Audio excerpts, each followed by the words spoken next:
Oh, sorry. I'm on time. I went to in the tea, These two ladies give me money.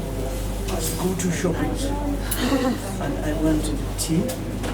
Tea is just arrived, 3:30.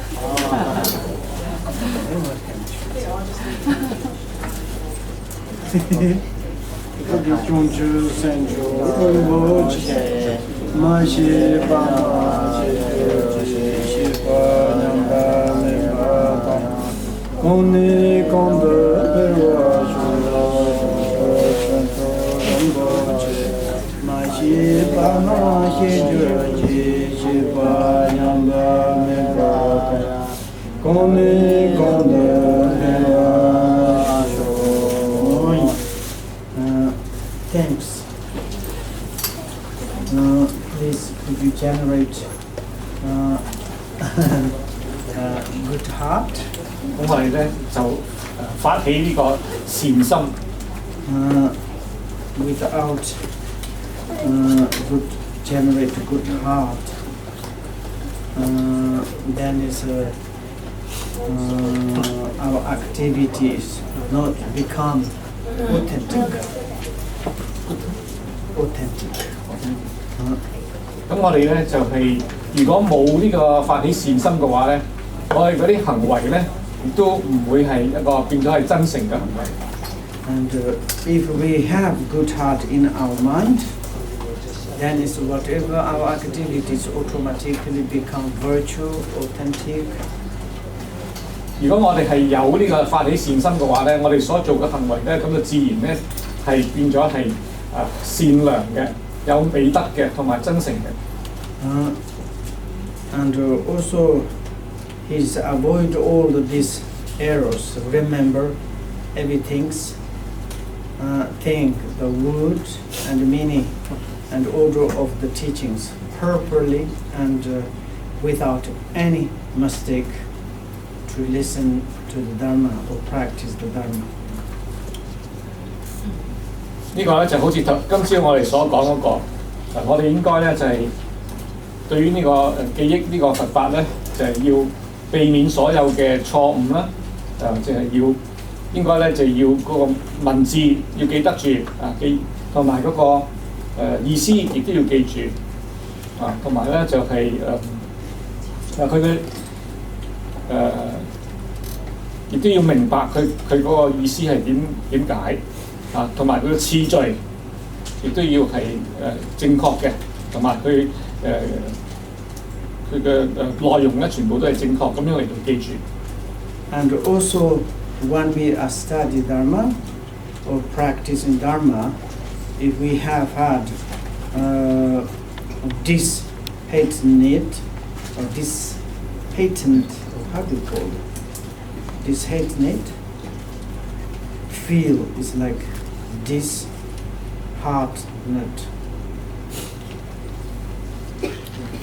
That means it's a kind of laziness, a kind of losing the self-confidence. 咁當我哋係呢個學習又好，或者修持佛法咧，如果我哋係有懈怠咧、懶惰啦，like someone's long and difficult teachings, maybe we have this kind of feeling and like discouraged or kind of lazy or kind of losing self-confidence. 同埋咧就係因為可能嗰個時間長啊，或者係嗰啲環境嘅問題咧，就係、覺得個心覺得係疲厭，呢樣就唔好啦。同埋咧就係、要失去呢個自信，亦都唔好。And for example, if you can to say, oh, this is the explanation of the emptiness, maybe true nature, it is very profound, it is very deep, this is not my level, or this kind of when you losing kind of, how do you say, self-confidence, and that is not very good. 譬如咧就係、如果係講到一啲教法咧，就係、關於空性嘅，關於嗰個心性或者係呢啲好深奧嘅一啲嘅好深入嘅教法嘅話咧，覺得呢個咁深，我嗰個咁深層次嘅教法都唔係，即係自己都唔係咁樣嘅階段，即係自己未到呢個階段啊，咁樣咧就係所謂嘅失去嗰個自信心，咁呢樣咁嘅情況咧亦都唔係咁好嘅。And when we doing something good things, positive things, and beneficial things, it's quite very difficult to do it. 咁當我哋去做行善嘅話咧，自己又覺得好艱難。And when we are doing negative things, itself is very difficult, but we feel it is okay. 當做一啲唔好嘅行為咧，呢件咁嘅壞事咧，其實係好難做得到嘅。但係咧，我哋又覺得OK 喎，我做到喎。Because of the habitual patterns. 呢啲就係因為自己個習性嘅問題。Otherwise, even if we want to make the tea or coffee or to study how to ride bicycles, it's quite difficult. 其實如果我哋分析下嘅話咧，就算係去整奶茶、咖啡，或者係去踩單車，其實都有佢嘅困難之處。Even you need to drink quickly hot tea, it's quite difficult.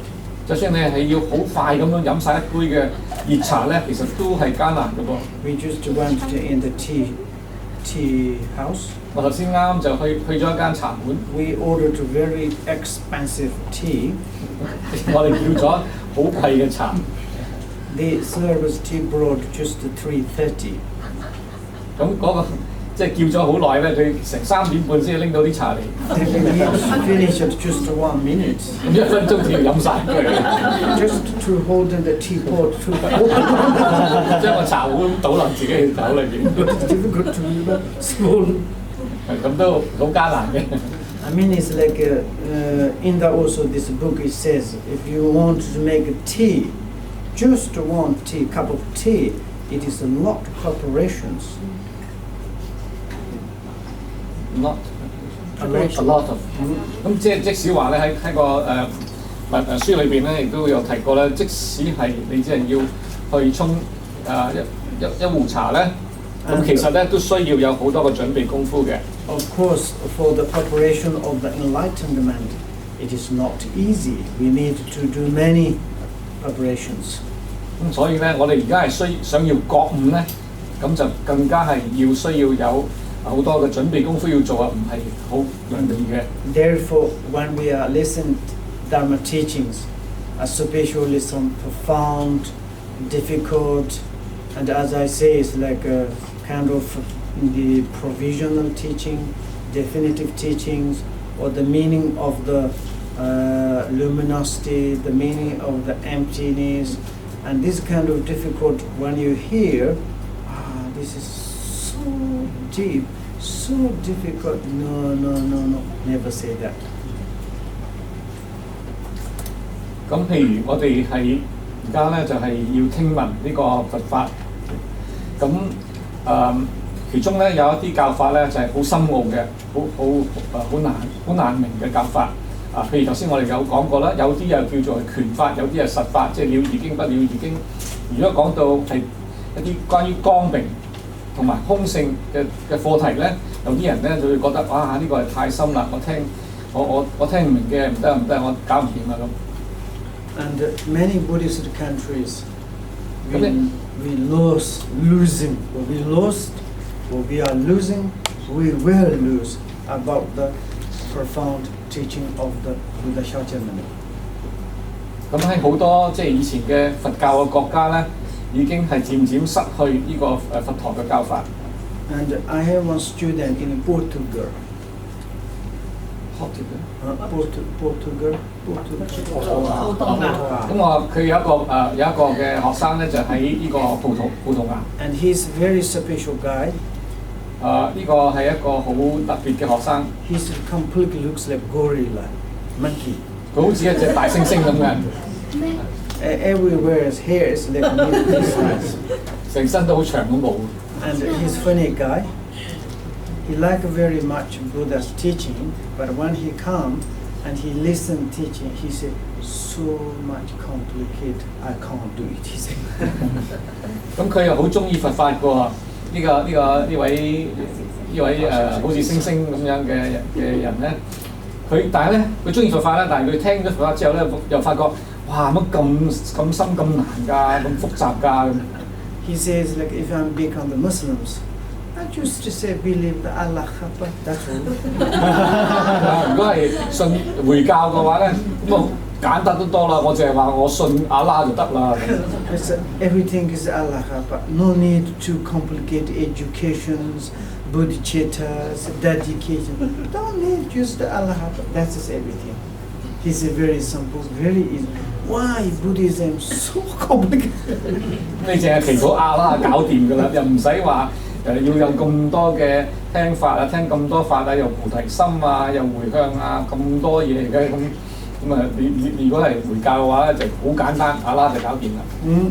And other many religious or spiritualities, they just believe one creator, creation, God.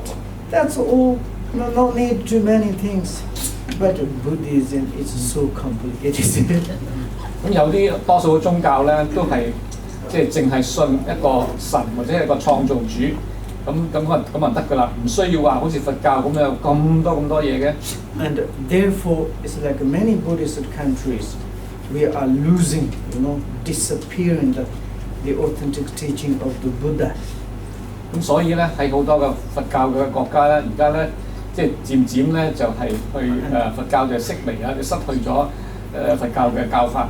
And because we say, it's a very difficult, this kind of explanation, this kind of meaning is, for me, it's like I need to look after my family, I need to look after for my life, I need to. 咁因為咧就係嗰啲人咧就覺得佛教嗰啲嘅教法咧就係好深奧，又需要聽好多嘅解釋，咁啊我自己又唔得閒啦，又要顧住屋企啦，又顧住工作啦，同生意啦咁。And therefore, the Dharma responsibilities is not only the monasteries, monks, lamas. Dharma responsibility every Buddhist. 對於呢個佛法咧，其實咧係每一個人都要負責嘅，唔係淨係話啲寺院裏邊嗰啲喇嘛先至要負責。And for example, if you study very well, 例如咧，如果你係能夠係學習得好好咧 ，and you can to help the next your generations. 咁你就可以為你個下一代咧就有所貢獻。For example, my mother, she appreciates very much her grandmother. Her grandmother. 譬如我媽媽咧就對佢即係佢嘅媽媽，即係我祖母咧就係好感恩嘅。Because my mom, she can't read, write, just ordinary lady. But her grandmother was very special. She has a lot of Dhamma education. She told to her, like the beginning of the application bodhicitta, in the middle is no conceptualization, and the end the dedication, so on. And she just telling to us, like three boys, we also appreciate very much to mom. 咁因為咧就係我媽媽咧佢就唔識字啊，又唔識閱讀，又唔識寫嘅。咁但係咧，我祖母咧佢就好有學問嘅喎。咁佢咧就受咗好多嘅佛法嘅教育嘅。咁所以咧，佢就將咧，譬如話佢初善、中善、後善，即係話開初就應該要去發心、歸依發心、菩提心。咁然後咧就係要有呢個三輪體空嘅咁樣嘅修行。咁然後咧就係要做回向。咁佢祖母咧就將呢啲嘢咧全部教俾我媽媽，咁我媽媽咧就教翻俾我哋呢一代咧，咁所以我都係對我媽媽好感恩嘅。And therefore, we cannot to give up some difficult teachings. 所以咧，即使係教法係咁複雜或者係艱難咧，我哋都唔應該放棄嘅。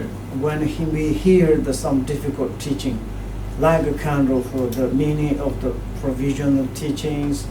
And definitive teachings, all the emptiness, all the the great perfections. You should be happy. You should say, "Oh, I want to study this kind of subject matter." 咁所以咧，如果我哋聽到一啲係好艱辛嘅教法咧，好似頭先提到有啲係拳法，有啲實法，咁關於空性，甚至於大圓滿嘅教法咧，我哋應該係要心生歡喜，就係、自己應該要諗咧，就係、我希望能夠去學習呢啲教法。And generally speaking, the Buddha's teaching, the lineage holder is normally should like monks, nuns, lamas in the monasteries, but not like this. Sometimes some great lineage holder of the Buddha's teachings is just in the ordinary practitioners. 咁有啲人咧以為咧就係嗰個住持佛教嗰啲人咧，應該都係喺寺院裏邊嗰啲嘅僧人啊，或者係嗰啲喇嘛。咁其實咧就唔一定係咁嘅。有啲嘅好偉大嘅主持佛法嘅嗰啲嘅傳承嘅上師咧，佢哋都係在家人嚟嘅，佢哋都係居士嘅修行人。For example, the second Buddha, Patrul Rinpoche, Pema Sambhava. 舉個例子咧，就係我哋尊稱為第二佛嘅蓮花生大士。He also received some transmissions from the one ordinary woman. 佢亦都係有一個平凡嘅女人嗰度咧，係接受過一啲嘅口傳嘅。In Nepal, he was Patrul Rinpoche, and there's one Buddha's teaching, some special, typical teachings, so losing these lineages. There's only one lady she has this lineage, and he went to there and he asked, request to this lady, could you give me this transmission? Like just like normal, like lay person or something. 咁因為喺尼泊爾咧，就有一啲嘅佛陀嘅好特殊嘅教法咧，就係漸漸失傳啦。咁咧，蓮花生大士咧嗰陣時候咧，就揾到一位嘅女士咧，佢係有一個傳承嘅，咁所以咧佢就係請呢位嘅女士咧係口傳翻呢個法俾佢。咁而呢個女士咧只係一個普通嘅在家嘅女人。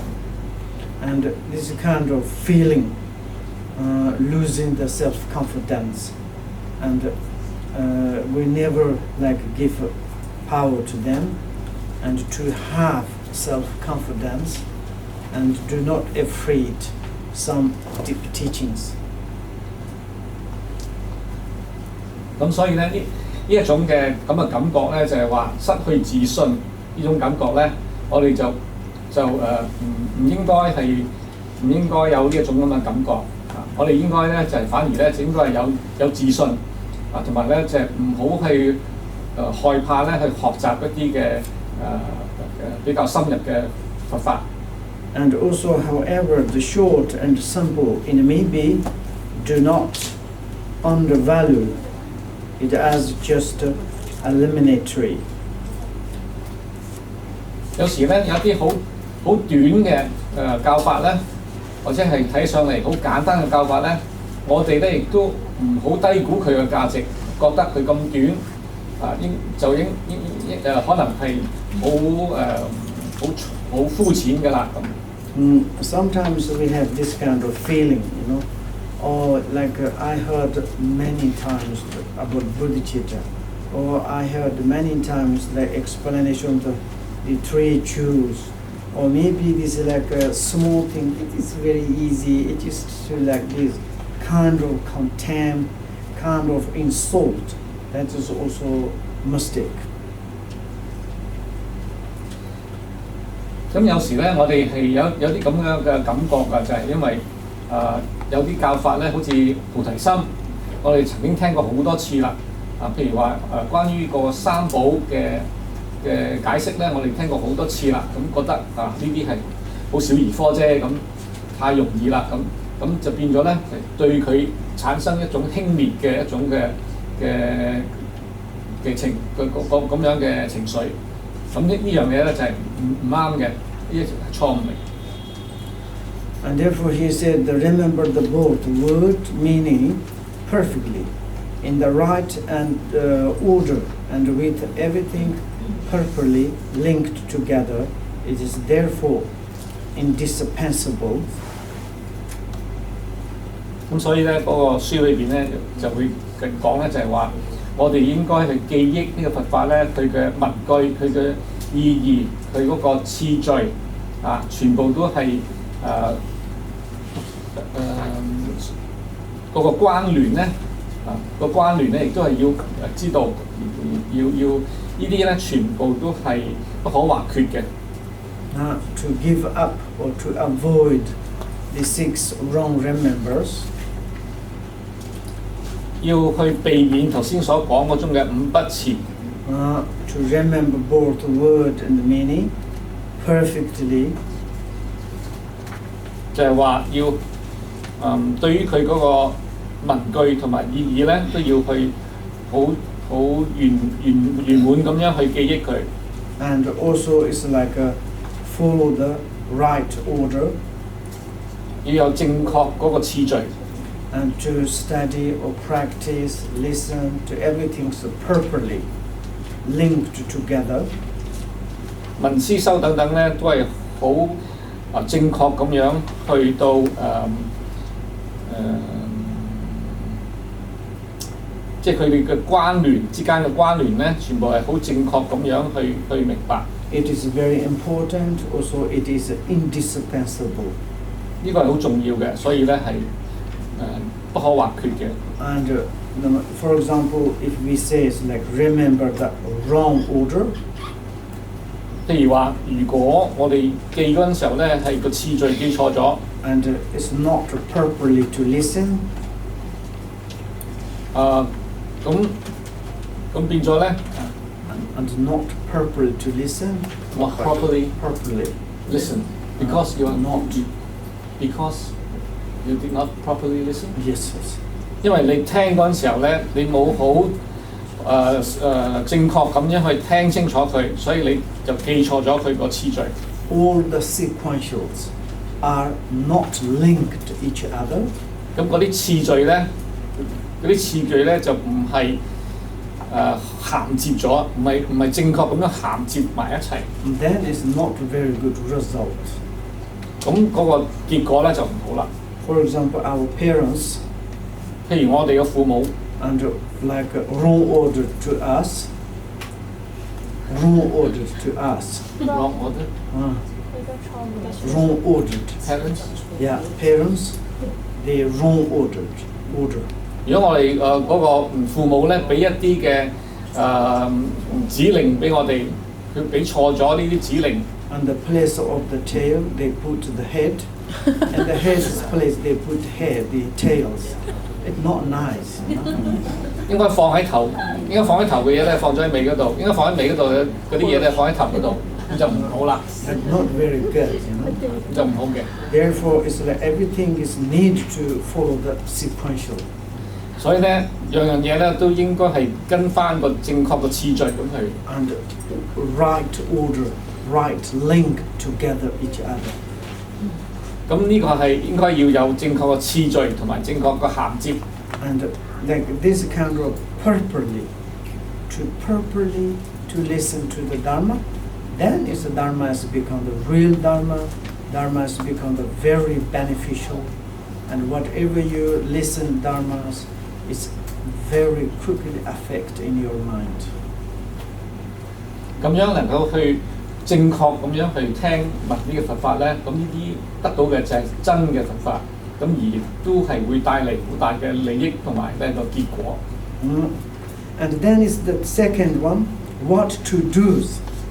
咁跟住咧就係話我哋應該要做啲乜咧 ？That means it's what we need to adopt during the teachings.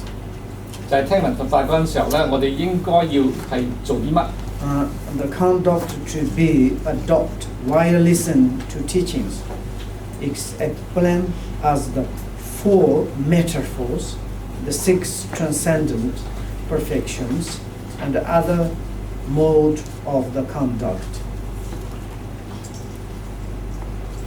咁咁嗰個正確應該要做嘅行為咧，就係呢度所講嘅依止四想、六道同埋其他嘅威儀。And this first, the four metaphors. 咁呢度所謂四想係乜咧？ It is very, very important. 呢個係非常重要嘅。The four metaphors, it is like a very much key point, the relationship between student and teacher. 呢個係一個睇啲要點嚟嘅，就係有關呢個老師同學生嘅關係嘅一啲嘅好重要嘅要點。And therefore, to memorize these four metaphors. 所以咧，我哋係要記住呢四想。And during the lesson teachings, we should remember these four metaphors. 咁當我哋去聽聞佛法嗰陣時候咧，我哋要係個心裏邊咧係要有呢個四想。And a sutta arranged linked 3 says. 咁呢個華嚴經裏邊講咧。Noble one, you should think of yourself as someone who is sick, of the Dharma as the remedy, of your spiritual friend as skillful doctor, and of the diligent practice as the way to recover. 咁經裏邊咧就係講咧善男子咧，你應該將自己咧就係當作一個病人咁去諗。將嗰啲佛法咧係當做一啲好好嘅藥，咁而將個善知識咧就當作係一個名醫，咁而咧我哋嘅精進修持咧就係作為呢個醫病咁嚟到去諗。That is the correct 3 metaphors. Like example, how we can to connect with the spiritual friend. 對於話我哋係點樣去對待呢個嘅善知識咧？頭先嗰四想咧就好重要啦。我哋聽聞佛法嗰陣時候咧，聽個善知識講嘢嗰陣時候咧，我哋就要有呢個四想係打喺心裏邊打底嘅。For example, Buddha he himself to saying that noble ones, and he's calling his disciples. 咁呢度經裏邊咧就係佛陀咧就對住佢嗰啲弟子講就係善男子。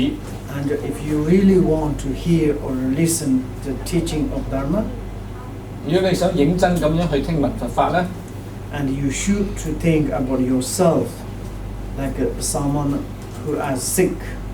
你應該係將自己咧嚟當作一個病人。What does it mean? 咁嘅意思係咩咧 And also there is explanation is coming. That means we are normally we think we are healthy, but we are sick. 因為咧，通常咧，我哋都係覺得自己係健康嘅，咁但係其實咧，我哋係有病。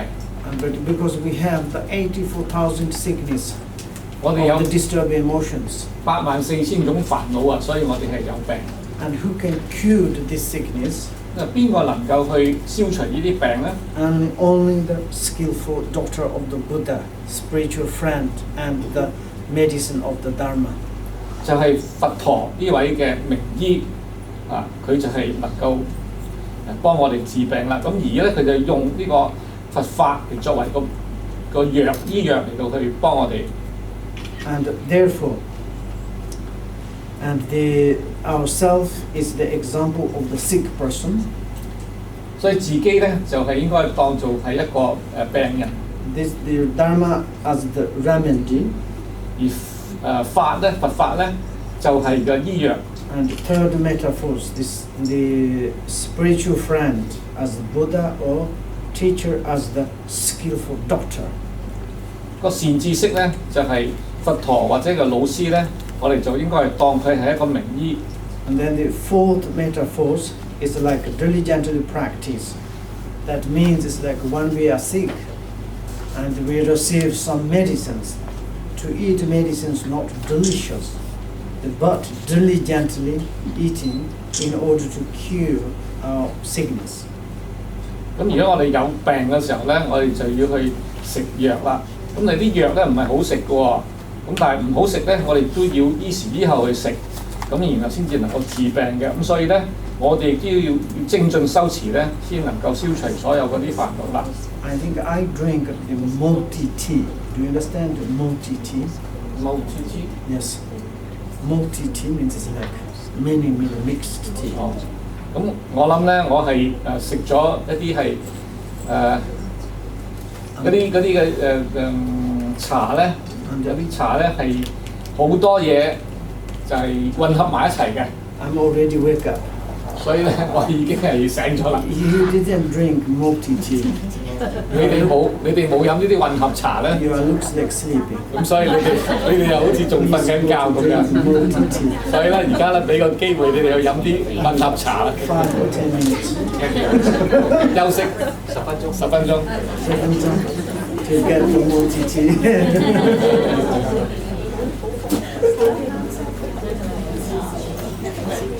Yes.